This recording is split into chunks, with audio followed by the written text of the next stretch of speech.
वो लगेगी यहाँ पर। ये देखें, ये नीचे के साइड लगेगी जो बड़े वाला नॉक है, और जो छोटा है ये भी आप देखें। ये देखें, ये इसके ऊपर लगेगी, ये इसकी टोपी है, ये इसके ऊपर लगेगी। अब इसको इसी तरह से आपने लगाना है। ये देखें, ये इसका बैक साइड है और ये इसका फ्रंट साइड है।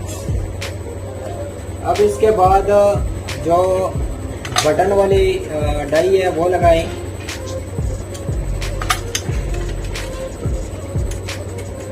ये देखें, ये बटन के लिए इस्तेमाल होनी है। दोस्तों अगर आपके पास बटन मैच नहीं हो रही, ये देखें, ये मैच नहीं हो रही इसके साथ, ये इसके साथ मैच नहीं हो रही, तो आपने बोला क्या करना है, इसका अपना ही जो कपड़ा है ये लें और इसको